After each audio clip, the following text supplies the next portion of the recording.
Armored Core 6 is a fascinating game. It's the first installment that the Armored Core series has seen in a full decade, and in that span of time, the game's developers, FromSoftware, have carved out a prominent niche for themselves in the world of gaming. The studio behind titles like Dark Souls, Bloodborne, and Elden Ring, FromSoft is credited with an entire genre, the Souls-like, and there can be no doubt that their unique style of storytelling and incredibly in-depth world-building are huge facets owing to their modern success. That being said, Armored Core predates the Souls formula by nearly a decade and a half, a franchise which trades the dark fantasy ambience ubiquitous with the studio's most successful games, with an air of gritty futuristic warfare. The Armored Core games follow independent mercenaries who pilot massive mecha-style robots known as ACs, an abbreviation of the titular Armored Core, and wage battle in barren cities and scarred landscapes, often confronting other war machines, sometimes tens or even hundreds of times their size. It's easy enough to see that historically, Armored Core has been substantially different, both thematically and gameplay-wise, when compared to FromSoftware's more well-known contemporary offerings. And that's in part why the announcement of a sixth mainline installment late last year came as such a surprise. With a full 10 years of Souls-style storytelling having elapsed between Armored Core 6 and the previous game in the series, Armored Core Verdict Day, there are definitely murmurings of a Souls undertone evident in this newest installment, especially in the presentation of the plot, with the title adopting a slightly more esoteric approach to its lore than previous Armored Core games. With this new story set in a timeline that's itself removed from all other previous entries in the series, there are undoubtedly a lot of aspects to the world of Rubicon that are shared indirectly, or which are hidden beneath layers of content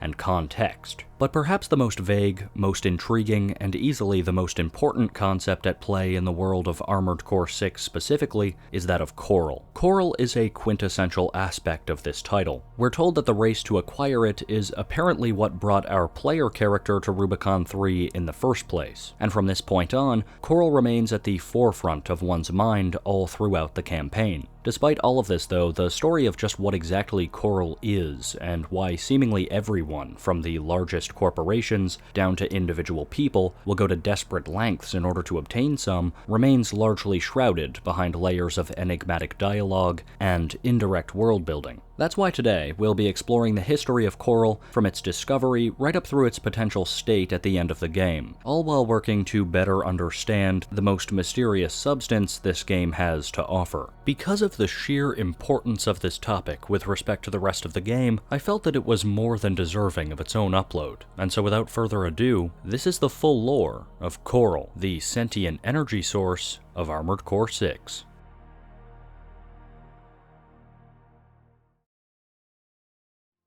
So, what exactly is this stuff?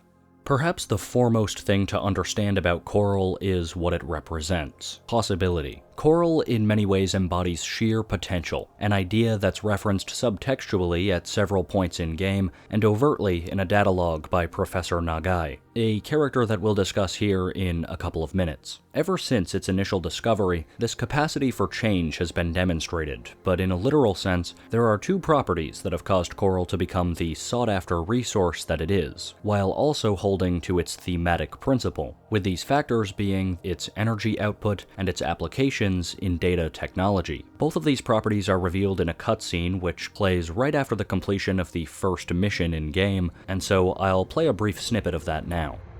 Coral, a sublime substance.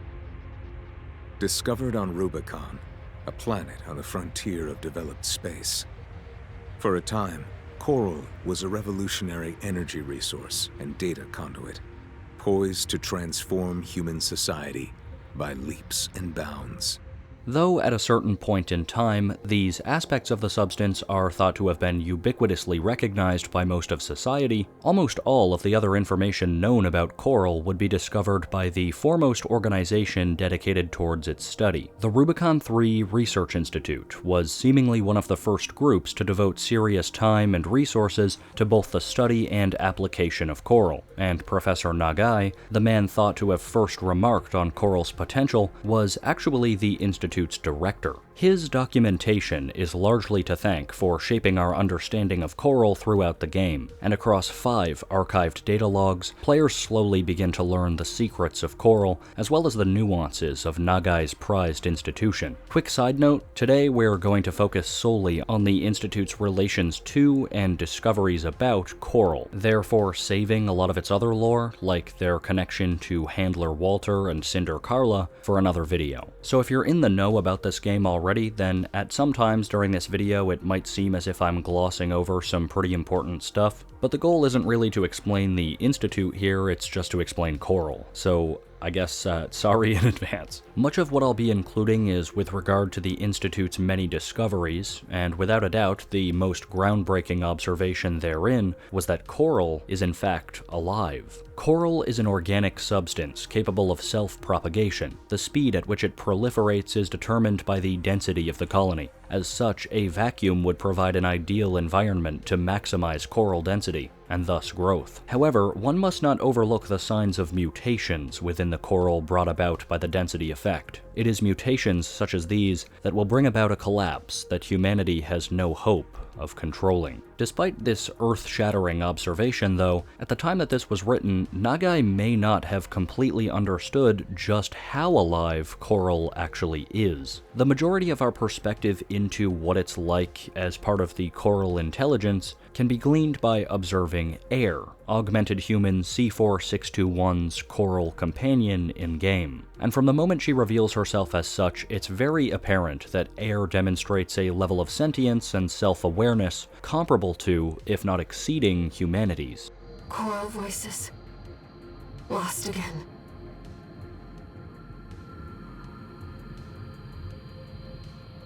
Raven. There's something I have to tell you. The coral. It's my family. My brothers and sisters. I am but a single wave, born from the coral tide. Indeed, it's thought that the coral flow itself is a sort of hive mind, which becomes pretty important later on, but for now just keep it in mind. The thing is though, this data log is actually a lot more revealing of Professor Nagai's true interest with respect to coral than it is to the nature of coral life itself. It's no real secret that the Institute was a lot more concerned with exploiting coral as a tool rather than respecting it as a living being, and the way this log is framed is indicative of that sentiment. At the time that this document was created, the consensus of those most heavily involved in coral research seems to have been that, alive or not, the only way that this new discovery was going to prove useful was if it was capable of mass production. And luckily, or unluckily, for the Institute, Nagai had just precisely outlined the factors necessary for at-scale coral generation to be possible. A vacuum. The Vascular plant was a massive structure constructed in the middle of Institute City to fulfill that very purpose. It almost certainly seems to have existed in order to create new coral. It's believed that the plant consisted of an internal vacuum chamber where some amount of seed coral would have been introduced and exposed to the right conditions, thus allowing for optimal reproduction. This would have allowed the Institute an effectively limitless supply of new coral, but the process would have also been subject to a potentially unintended consequence. You see, coral possesses a natural tendency to amass. In other words, smaller concentrations of the stuff are, by their very nature, drawn to larger ones. So, by producing coral at scale, the Institute was most likely drawing in a large amount of external ambient coral as well. That being said, most of Rubicon's naturally occurring concentrations lie in deposits deep underground, and these are unlikely to have been significantly affected by the coral sink effect. The Institute would go on to experiment with coral's potential application in a variety of fields. Some at the organization worked to expose coral to human subjects in a process called C-pulse sensory augmentation, insinuated to be the foundation behind modern human augmentation as seen in AC pilots at the time of the game. This process also held with it the ramification for allowing intercommunication between coral and the augmented subjects, as all who have played Armored Core 6 will will know. Interestingly though, this is noted as being an incredibly unethical area of study, suggesting a rather invasive augmentation process. In fact, this has been hinted at further on some occasions in-game, for example during the fight with Sula on the mission Attack the Watchpoint, where Walter seems to emphasize how few first-generation augmentation subjects actually survived the process. C-1249, Sula. He's an independent mercenary who survived first-gen augmentation. Don't think twice, 621. Kill him before he kills you. This branch of experimentation would go on to diverge from Nagai and the rest of the Institute's studies in a pretty significant way, though. And so while an entire plotline of its own would unfold concerning human augmentation, the Institute at large would create some of their most recognizable inventions, starting with the IA line of AC parts and weapons, along with some automated coral defense measures. It's a sea weapon, an autonomous deterrent created to protect the coral.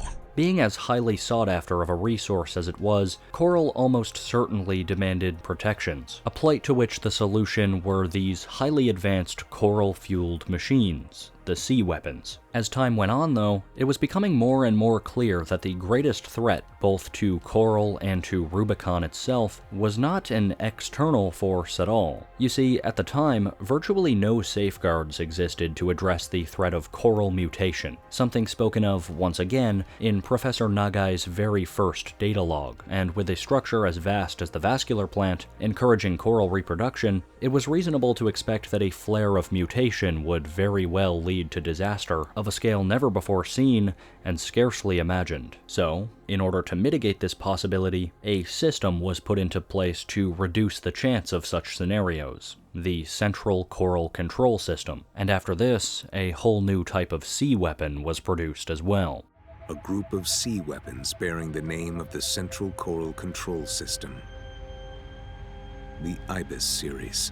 The Ibis series were far more reminiscent of traditional ACs when compared to other sea weapons, but looks alone weren't the only differences between the Ibis series and the other coral-infused machines that came before. While traditional sea weapons were built to protect the coral supply, the Ibis series was engineered specifically to prevent cataclysmic coral-related scenarios from being allowed to transpire. And aside from this, not only was the Ibis series fueled by coral, it was also controlled by it.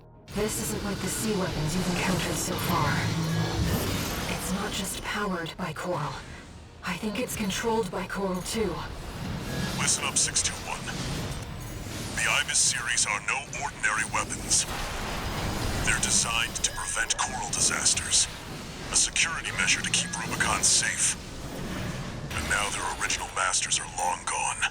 Our window into how this might work is once again provided by Air, and because of her actions in-game, we know with relative certainty that even a single wave of coral has the ability to control machinery and manipulate data, just as was stated in that cutscene near the beginning of the game. The Ibis weapons were made to take full advantage of this possibility, by supplying a vessel through which the coral could execute its will. Though Air has one line of dialogue that kind of throws a wrench into the idea of what, if anything, the coral will actually constitutes. After defeating the IB-01 Cell 240 inside Institute City, our coral friend says, The coral resonance.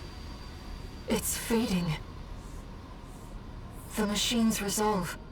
Inherited from its creators. Which, at least to me, is a difficult statement to interpret. I mean, we're repeatedly shown that Air has a will of her own, and that seems to suggest that all other coral probably works in a similar way. But it almost makes it feel as if the coral that commands this particular unit was somehow imbued with the will of the Institute. And that just opens up a whole can of worms that I'm not confident in speculating on. So perhaps the will to prevent what humanity would see as a coral disaster is not one that entirely aligns with the belief of the coral itself. Or maybe this is a scenario where a human consciousness lost in the coral flow is the one taking charge. I'm not really sure how that works either, although based on what Air says when first meeting her, it seems that this scenario may also be possible. It's an interesting thought, but ultimately one that I don't have a whole lot else to say on, and obviously it's only really a theory. I'd love to hear if any of you have anything to add about this, or anything else I've talked about so far, but for now, let's stick to what the game actually shows us, for despite all of the Institute's brilliant technologies and their precautions, a disaster was still all but unavoidable. In the end, the central coral control system and the Ibis weapons simply weren't sufficient, and thus began the Fires of Ibis. They called it the Fires of Ibis, a storm of flame that tore through the stars, leaving lethal contamination in its wake. Coral, the kindling, was thought to have been utterly consumed, forever lost. The specifics of the chain reaction that inevitably led Rubicon to be consumed with flame are not well understood at this time, but what is known is that the scale of the cataclysm was nothing less than awesome, in the most literal sense of the word. Not only was Rubicon consumed with flame, but the explosions that rocked the planet would cause some of the coral to work its way into the upper atmosphere, and even the vacuum of space. This environment would have provided the condition necessary for unchecked coral propagation and mutation, carrying the flames into the surrounding regions of the cosmos in a grand display of light and energy that would scorch the entire Rubicon star system. Left as a virtually lifeless husk, what would follow was an era of profound silence on Rubicon 3. The flames had laid waste to the entire planet, including the Institute, the very group who had started the fires in the first place. It's commonly thought that the true cause behind the Fires of Ibis was derived out of hysteria and/or the misuse of coral technology at the hands of the Institute themselves. And regardless of whether or not these assumptions hold true, the name of the event in and of itself points to the Ibis series as being at least partially at fault. From this point on, the Institute would never return to their former glory, and few, if any, members would actually survive on Rubicon. For decades to follow, spent coral was detectable in large quantities within the atmosphere and on the surface, causing a contamination of some sort that seems akin to something like nuclear fallout. It was also assumed that the disaster had consumed any unspent coral left on Rubicon's surface, because for a long time after this point, there was simply no fresh coral to be found. After 50 long years, however, small deposits of the stuff were located, much to the relief of Rubicon's native population, who used what could be recovered in order to create a sustainable, although somewhat off-putting food source. By feeding or otherwise imbibing coral to a particular variety of mealworm, the creature's size would be drastically increased, and therefore, its yield and consumption was considerably higher as well. This process may speak to the extent of the damage done by the Fires of Ibis, since it's rather heavily implied in a data log that by the time of the game, mealworms are the largest and perhaps only stable food source capable of sustaining Rubicon's people, and the vast arrays of incubation pods found in the mission Unknown Territory Survey lend further credence to this idea. Breeding pods for the mealworms. Looks like they're out of commission now. Another set of groups that would probably emerge around this time were the doser factions, such as the Coyotes, groups of individuals known for using coral like a drug, though it's hard to really distinguish what the effects of taking coral in this way actually are. It's noted in the data log comms record Doser Ravings that using straight coral as opposed to eating the mealworms, quote, hits your brain with a pop and a sizzle, but that's about all we have to go off of. As news of coral's resurgence became known to the rest of humanity, though, two interplanetary corporations would move in to seize control of as much coral as possible for themselves. Balaam and Arquebus would soon begin the Coral War, a conflict fought on the surface of Rubicon, wherein each corp would seek to undermine the other, laying waste to much of the remaining infrastructure Rubicon had left standing after the Fires of Ibis, and in the process, drawing the ire of native Rubiconians, many of whom would come together in order to form the Rubicon Liberation Front. From here, the dynamic of these three main factions, each fighting against the other two, would define the rest of the conflict, with this era also being the time when 621 would first land on Rubicon in order to perform mercenary work for Handler Walter. Operating under call sign Raven, 621 was a 4th-generation augmented human who would find themselves in a number of unique positions while on business here. First, resonating with air after a coral explosion brought the two together, and later finding themselves as effectively the deciding factor in the ongoing war campaign. As the player character, 621's decisions don't merely shape their own future and that of Rubicon, but the future of Coral as well. So to round out the lore here, I think it's important that we take a look at each of the endings to Armored Core 6 and examine their story implications, for whatever that's worth.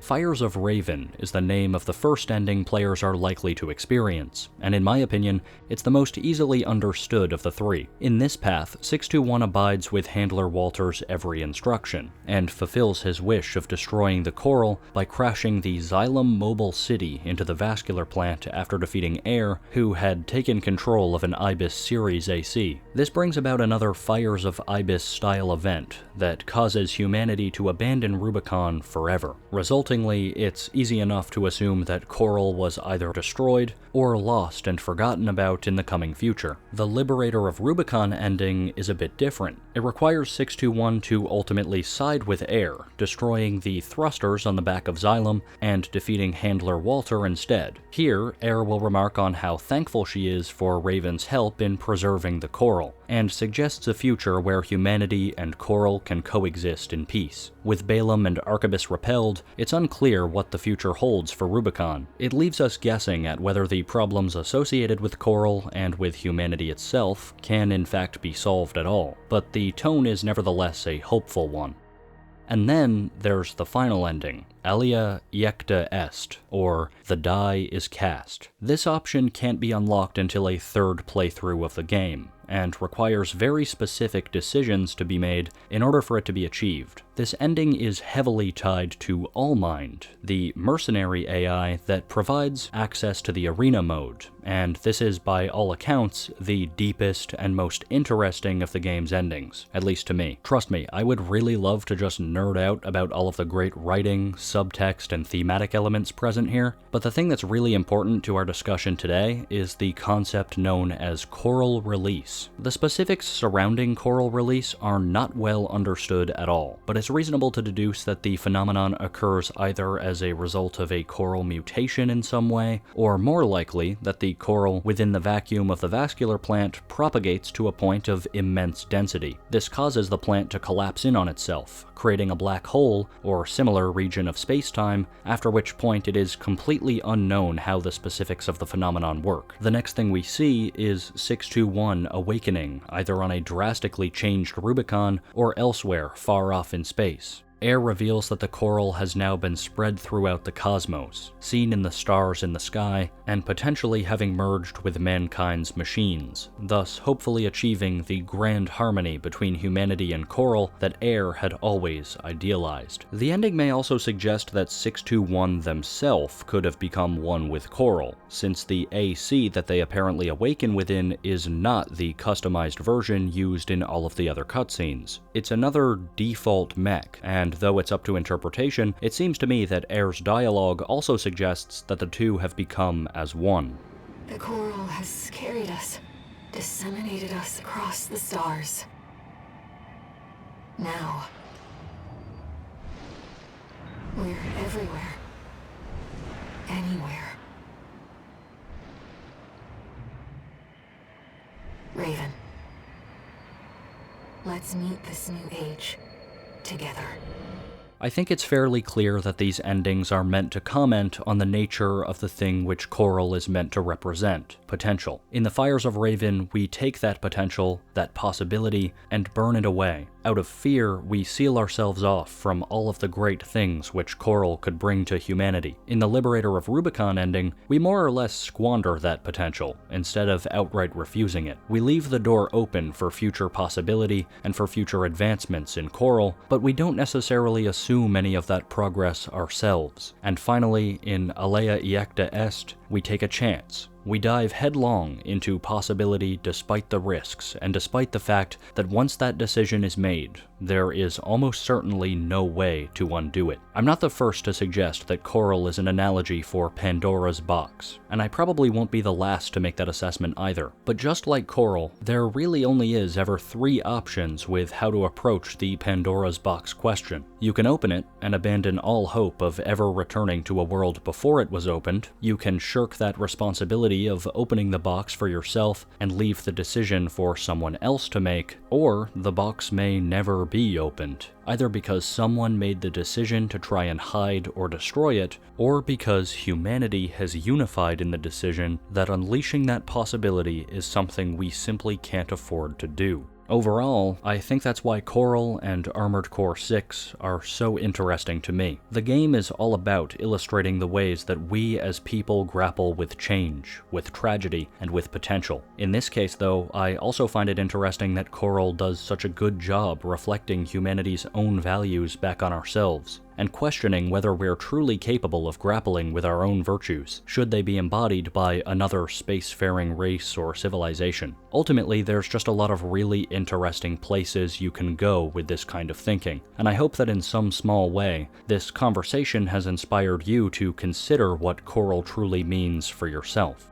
There's one last aspect of this stuff though that I want to talk about before I wrap up this video, and that's the name. I've left this until the end just because I wasn't quite sure where else to put it, but I think it highlights how much thought FromSoft may have put into even small details like this one. Obviously, given the visual identity of Coral, it's likely that the name primarily stems from its color scheme, adopting, as it does, a reddish-pink coral-colored tone. However, it's hard to ignore the fact that the biological implications of the word coral are also very apt, the byproduct of a massive colony of life forms, which all work in perfect harmony to form massive collaborative structures, themselves the expression of the entire species, and which, in recent time, has come under near constant threat from humanity's hubris and irresponsibility. I could 100% be looking at these parallels far too hard, and probably none of that was actually completely intended by the designers. But who knows? Even if not intended, that meaning and its potential are very real. And after all we've talked about today, who am I to let potential pass me by, when I could instead share it